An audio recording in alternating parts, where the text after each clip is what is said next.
It's obviously helped me deal with people. When we grew up on the streets. Doesn't smell great. My best life is usually an experience with people. Take some money and put it away.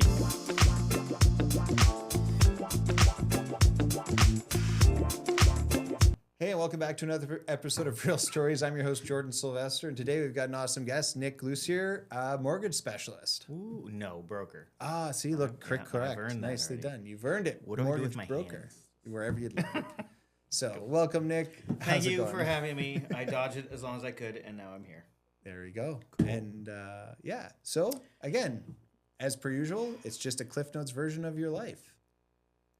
Started on a cold December 10th, 44 years ago. There you go. No, I got nothing. Yeah. No, an unconventional path to where I'm at. Long time bartender for 30 years-ish. Did a lot of stuff, moved around Canada, and now I'm here and found something that I really enjoy and love. And yeah, do you want me to go into more detail than that? Yeah, we're like, you grew up in Windsor? Where did you grow up? I grew up in Windsor. I was here till I was about 24. Okay. And then moved out to BC, where I lived for 8 years in Kelowna, which is probably one of the most beautiful places in Canada that I've seen. Okay. Haven't been everywhere. Don't hold me to that, but it's beautiful. Then Vancouver, downtown Vancouver for 4 years. And then I moved back because my mom was sick. And the rest is now I met my wife, and I can never leave. I've met my wife, and I am now here forever. After living in BC. And their Windsor has some redeeming qualities. It's not all bad. However, it's very flat. Yes. And not BC. Right. Yeah. Yes. Or Northern Ontario, I'd give. But yeah. Gotcha. Cool. Yeah. So you grew up in the city. What high school did you go to? Massey. Okay. 3 months of holy names, which somehow I still remember. I don't know why. And then, Massey, Vincent Massey Secondary School after that. Okay. And while you're in school, what job or did you work or was it just school? I started when I was 15 years old, 14 years old as a dishwasher at TBQ's because everybody in Windsor generally works there. And then I worked my way up from a dishwasher to a busboy to a server, bartender, and eventually as a manager. And then opened up Outback Steakhouse, worked at Blockbuster for 2 years, and then went out to BC and bartended and ran events for the next 12 years or so. Events? What Yep. kind of events? Center of Gravity, which no longer is with us anymore. It was a sporting event that ended up getting really big with music venues, not music venues, with music artists. Right. And it was a big 3-day long festival. Started around sports, and then it evolved to that. And I would run, I think, at the end, we had 5 beer gardens I was in charge of. And the big one was, I think, a lot of people. Not 12,000. It wasn't that big, but it was like $8,000 person capacity, and then a bunch of other little ones in a green room. And yeah, it was fun. I wore a Fitbit one day, and each day was a marathon. So it was like 42 kilometers I walked each day, getting up, starting at 6 a.m., getting done at 2 a.m., sleeping, getting up, doing the whole thing. Yeah, it was fun. That's a lot of sleep in a few No, days. not a there. lot of sleep. Yeah, No. 4 And of hours course, maybe. we'd drink in Right. between, so that didn't help. And a lot of times not a lot of times, every year on the Sunday, the entire staff would go and drink and party, and then Monday when we'd clean up everything, everybody was a mess, and we would have to, because we were the bar people, we would have I don't know, hundreds of thousands of crushed cans that we'd have to put in a bag so we can get the recycling back from it. Which I'm sure everybody knows doesn't smell great in 80-degree weather, sitting out there and things. So a lot of people would throw up. Right. It was fun. Yeah, a couple of reasons for that. Yeah. That's an interesting job. And so you did that while you're out in BC. Yeah. So I even actually, when I was here, I would fly back. Oh, okay. It was only a couple of years I did that, but not to toot my own horn. I was the licensee of that event, so anything to do with booze, I was in charge of. So they would bring me, and obviously I'd get paid well to fly back and Right. come back out. So it made it worthwhile. And then my partner, who got me into it I think we did it for 10 years, Tyler, we eventually got to the point where it's like, I'm not doing it without you. And he's like, I'm not doing it without you. And so anyway, I think we did it last year, and that was it. Wow. Yeah. There was another festival we run with the same company. It was Wet Ape was the company that did it. And then there was an offshoot called Kaloha, which was more center of gravity, ended up being a lot of like EDM and like that kind of stuff. Yep. And then Kaloha was more the stuff like who played? AWOL Nation was there. Tegan and Sarah. Who's the guy? Deadmau5 was at one of them. Like all these big names would come for, but like the Kaloha was more of a that style of music, whereas the other side was that stuff. Yeah. There's also a big rapper that came. I don't remember who it was. That's okay. Cube? I don't know. Somebody big that I don't like. Yeah. That you I don't listen to. No. You have a very eclectic style of music you prefer? No, I like it all mostly, and there are some rap and hip hop songs that I do like, but for the most part, the genre is lost on me. Gotcha. Yeah. Gotcha. Mm-hmm. So you grew up the bar scene, started as the busboy, kind of got yourself all the way to bartender, and then that's how we ran into each other. Mm-hmm. You were attending bar at Cramden's. How did you end up? So you moved back to Windsor. How'd you end up at Cramden's? TBQs, because everybody is from Windsor. That Mark and Donnie who ran Cramden's for 29 years. They sold it last year. Yep. Also worked at TBQ, so I knew Mark and Donnie through that. I trained Mario at TBQ's, who was the bartender that I replaced, and I was kind of the last link of TBQ's, of somebody who bartended there that worked there. Gotcha. So now nobody there. Derek, holding down the fort, was Loop bartender, which God rest the Loop too. Yeah. The old bars of the downtown core, the things that existed. Place did not fall down. I mean, there was the hole in the men's bathroom, so I guess it kind of did fall down a little bit. Yeah, but the ages passed. So today you look at life through a lens of a mortgage broker, but I also understand you have some woodworking in your background. Yeah. No, did a lot of that. One of my favorite jobs was in Kelowna, Doc Willoughby's. Loved it. Unjustly fired. If you're ever listening, Dave and Anel, it's your fault. Although I was an asshole. That's the last time I loved my job. So then over those 2010, 15 years, 12 years, I tried to find something else I loved. So ADD kind of took over and just, let's try that. So I branched out into a lot of different things. Photography, woodworking, cross-stitching, you name it. I've tried to do it to see if I enjoy it, if I love it, and if I can make money off of it. Okay. It's tough to make money off anything, really. Woodworking was great, but, I mean, then you got to do the shows, which I did, and that's just if somebody comes out and wants to buy. Right. And then some people will be like, that's too expensive, and they don't understand all the stuff that goes into it, and the materials, and the time, and all that stuff. But that's with anything. Right. Anything like that, anyway. Yep. But yeah, pens, cutting boards, shelves. So do you still make things just out of fun or not? Yes so much and anymore? no. I try mortgage brokering, especially in the last couple months. Well, 3 years, but especially in the last couple months have been like the market's not great. People losing their house, so it's kept it a lot harder to do those side things that I do enjoy. Also, my shop is now gone, so that kind of hurts. Right.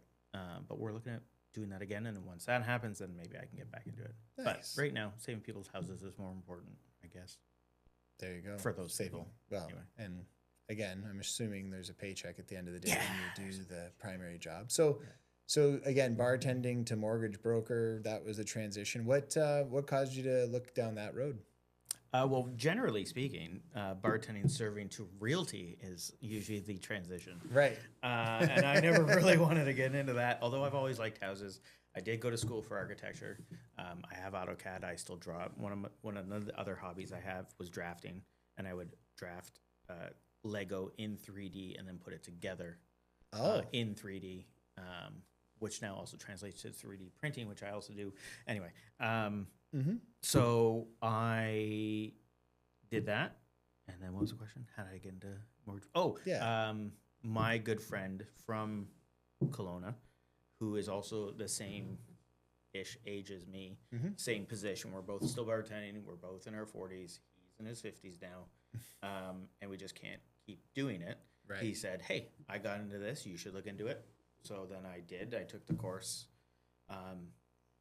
passed, and then luckily I found where I'm at, which is Mortgage Suite with Duncan Wilson, Yep. who I'm sure anybody who knows mortgages in Windsor has heard of him. He is eclectic, and his style of mortgage broking and his team made it very easy to get immersed in. Right. From what I hear from other people in that, and not unlike realty, if you don't have a mentor or someone training you, which a lot of places don't, it's hard to make a go out of it. Right. Yeah. Trying to get into the business. Mhm. How much do you find your bartending experience helps you dealing with the clients now in mortgage world? Oh, same. Yeah. Yeah, it's the same people. It's the same thing. Just I'm getting them a house instead of getting them drunk. But also, like, it's obviously helped me deal with people and customer service and knowing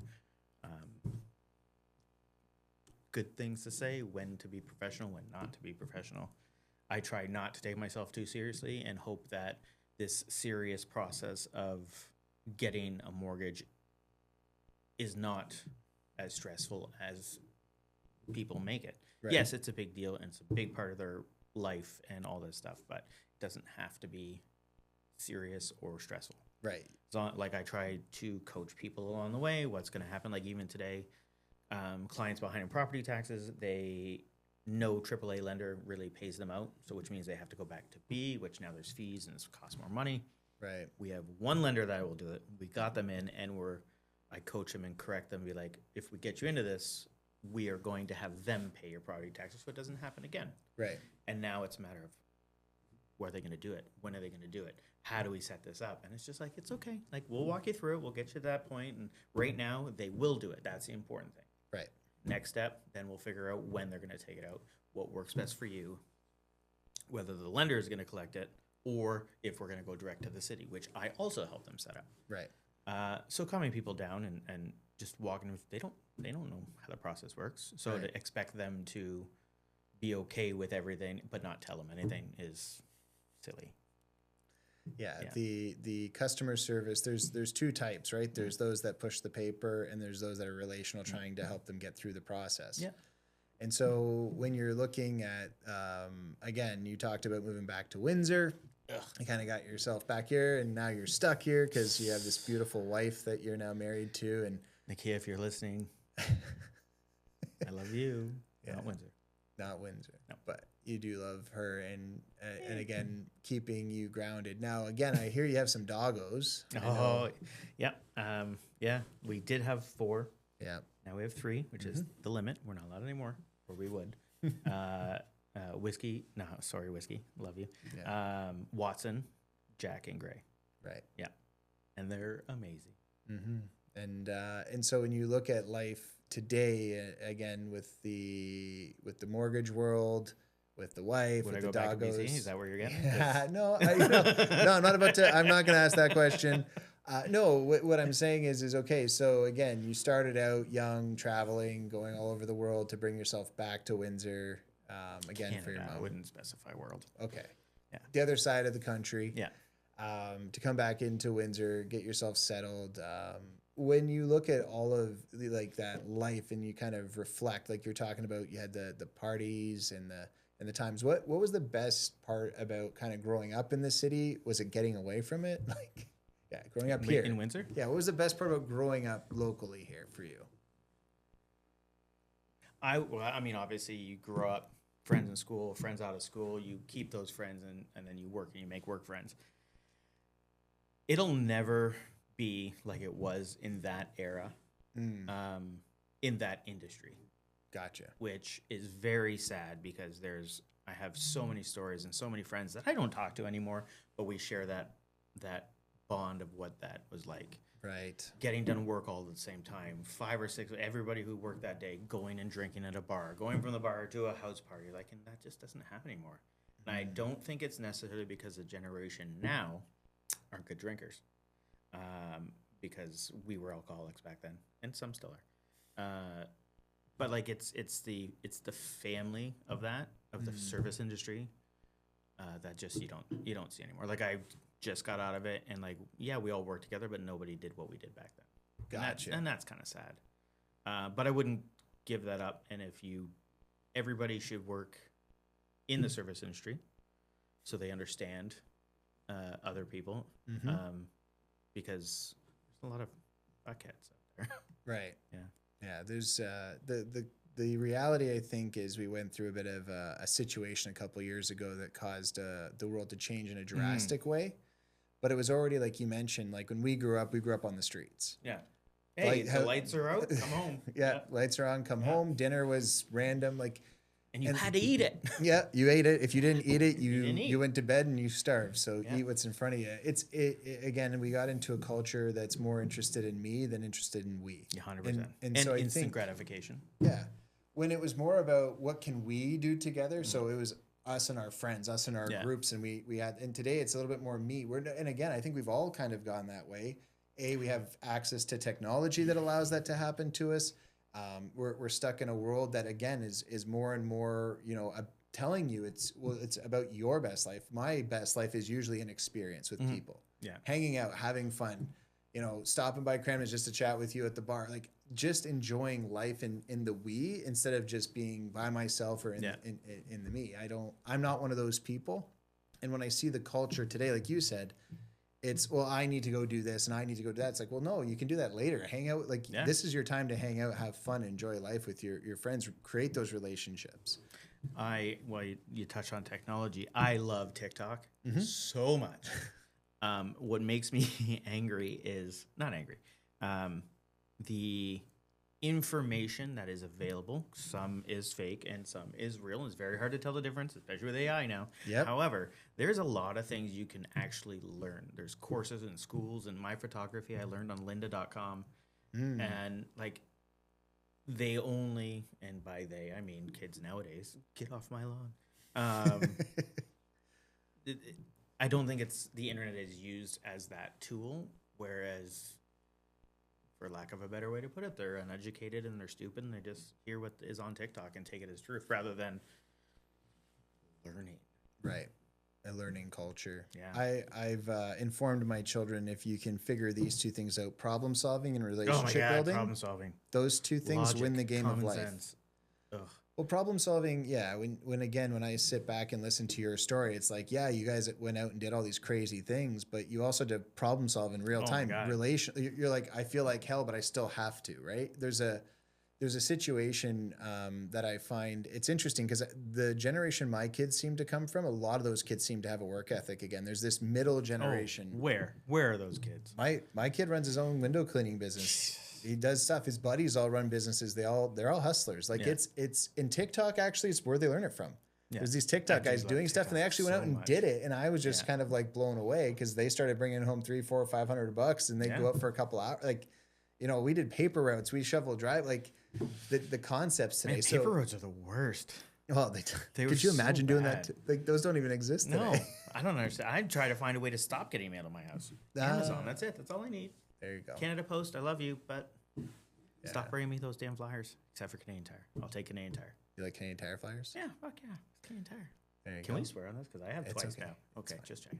She's not paying attention. It's okay. She's watching.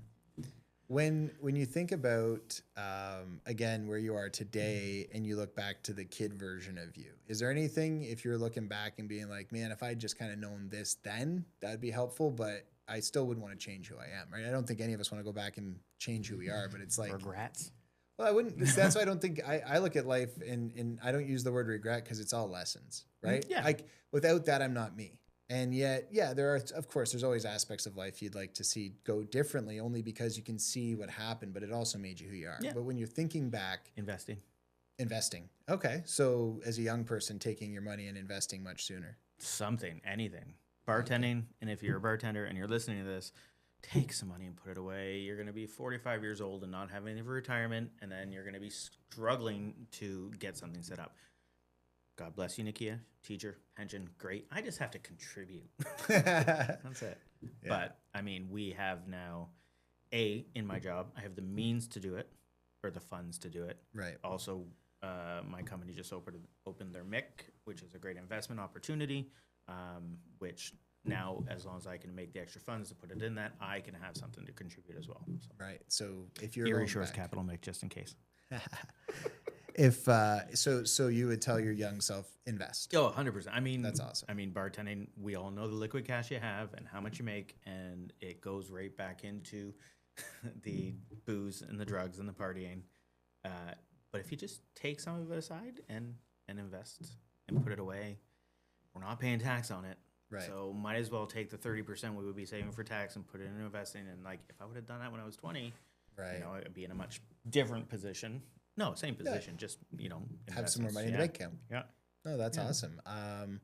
So again, you adventured, so you would move back to BC in a heartbeat.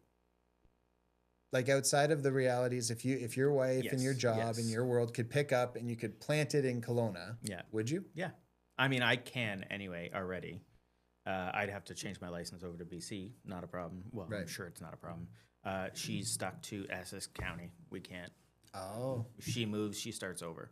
And already at the height of the chain, so to speak. Yep. So to stop and lose that, to go somewhere else and start again, it's just not. Have you guys ever chatted retirement? Yeah. Oh, yeah. What's that look like? Depends where my dad is and her parents are. Okay. If God rest their soul, they're all gone, pretty open. She wouldn't want to be away from her brother, so maybe Northern Ontario. Still the niceness of BC, but also like she likes Windsor and Essex County and stuff. So who knows? But I mean, if we're doing real well, we're a couple of dinks, right? So I mean, we could always have a place in BC and a place here, but we're also going to have dogs, right? So goal, acres, fence, all the dogs. There you go. Yeah. So that's the plan. Awesome, man. So if you're plans, your plan for young people would be invest. Just 100% invest. If you're young, invest. Just put it aside and just have some money, because the way everything's going, who knows if any pension's going to be there. Right. Chrysler's. I mean, I already heard things where that's not what it used to be. Right. And if they keep going bankrupt and having to be bailed out, I'm sure it's protected. I don't know anything about it. Right. But like, can it be there? Even our CPP or OAS, that's not enough to live on. Nope. Yeah. Not so today's you have to do something yourself, or you're just not going to have it. Yeah. If you had one book or podcast or person, is there anyone that you kind of listen to that you lean on? You're not really, if you're looking at the people, then who's the person? Like you talked about Duncan. The only podcast I listen to is Fake Doctors, Real Friends. Okay. Which is the Scrubs podcast. And that's hilarious if you like Scrubs. Okay. Yeah. So Books, there you go. I read teen fiction. Okay. Yeah. Yeah. So, but you like the creative side. You like to keep yourself entertained. On a lower IQ grade reading level, yes. Hey, there's nothing wrong with that. We all have our fun things. Yeah. So no, it's thanks so much for coming. If people are looking to find you to do some mortgage work, where would they find you? Mortgage Suite up on Provincial 1821. Nick Lucier. Nicholas Lucier, mortgage broker on Facebook. I'm sure Maddie, God bless you, has a Instagram and a Facebook and a TikTok and all that stuff going on. Yeah. I don't do a lot of outwork and social media and stuff like that. Something I do have to work on, which is why I'm here. Maybe in the new year, I'll start pushing that a little harder. That's awesome, man. Well, thank you so much for coming on. It's been another episode of Real Stories. We look forward to seeing you guys again. That was a quick ending.